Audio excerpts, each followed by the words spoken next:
There is pre-human life that evolved adaptations that were so valuable that we inherited them, and they are within us now, and they have a profound impact on our ability to connect with each other. That in fact, our ability to connect with each other is an adaptation.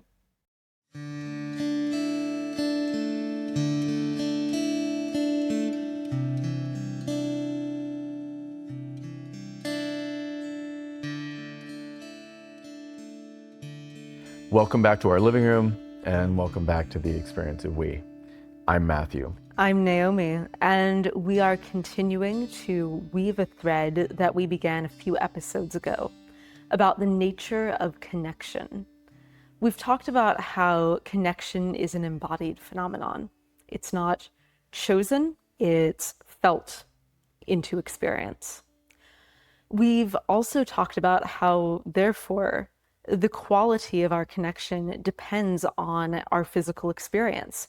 How well taken care of we are drastically impacts the quality of connection we can give, like empathy, and what we can receive. Mm-hmm. We've also talked about our stories, how the stories that we tell ourselves, about what's happening in our relationships, and about the world around us really impact our ability to inhabit a shared reality with another person and have a shared emotional experience around it. Mm-hmm. And today we're going to be talking about something that is sort of derived by the fact that connection is an embodied phenomenon, which is, where did these bodies come from? And what are the implications of that? And obviously, there's no definitive way to know where these bodies came from, because they've been around for longer than humans have kept written records. The best way to understand where we came from that Naomi and I have found is what's commonly called evolution, or the theory of evolution. The reason that we use evolution as I guess, as a guide to deeper understanding of ourselves and connection is because it offers explanatory power and actionable insight, by which I mean understanding how evolution works actually tells us things about how these bodies function on their own, in relation with each other, in relation to the environment around us.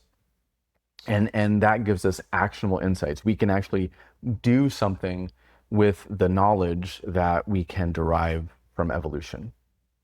And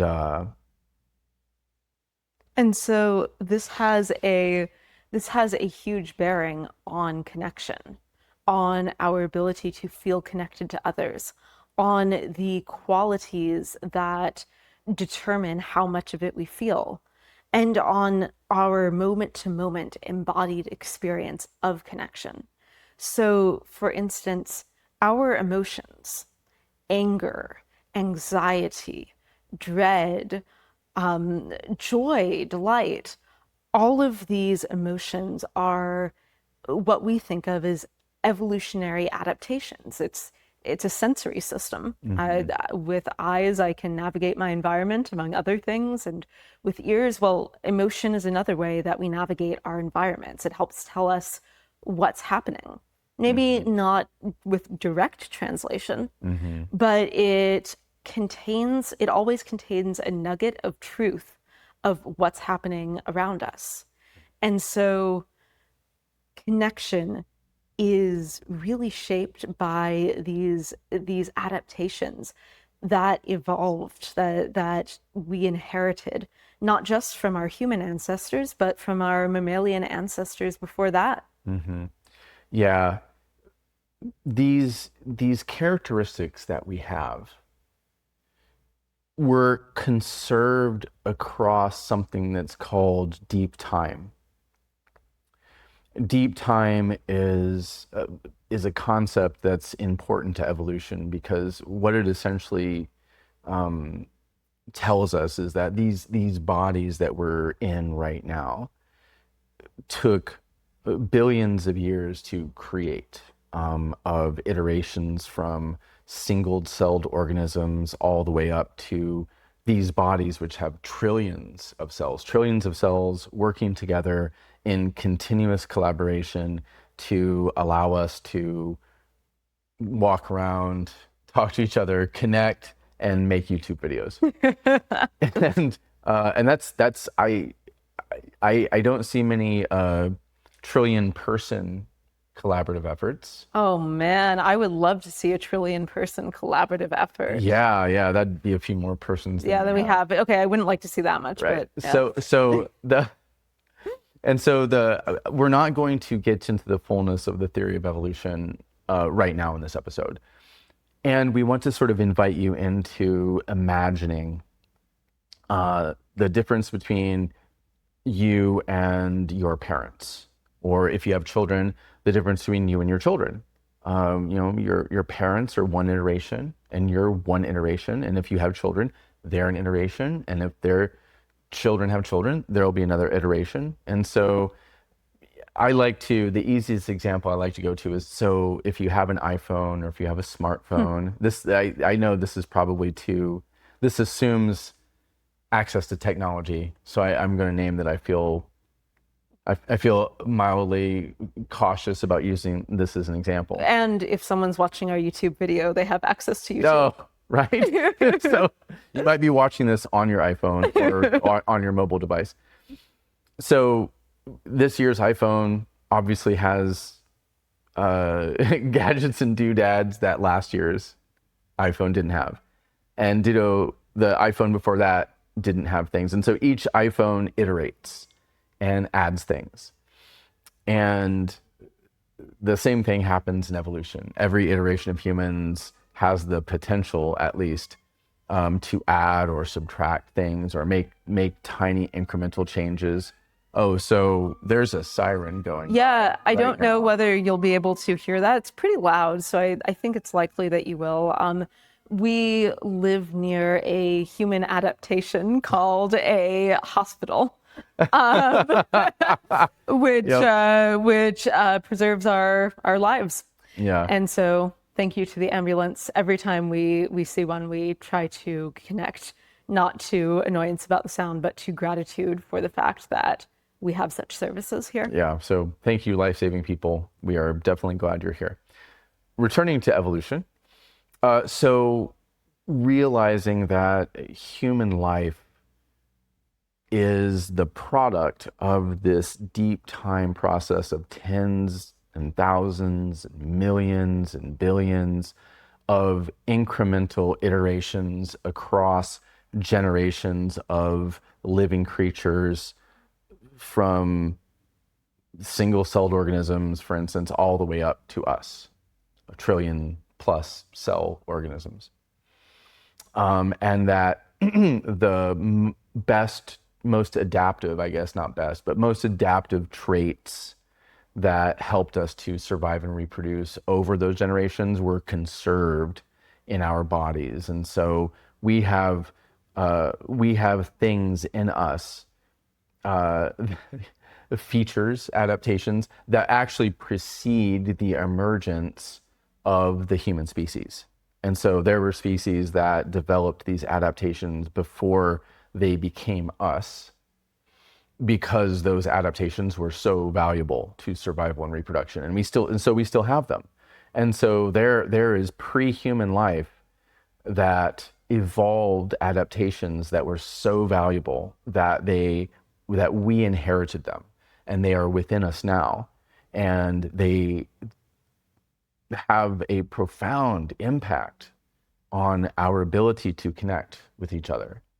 That in fact, our ability to connect with each other is an adaptation, Right. that evolved, Yeah.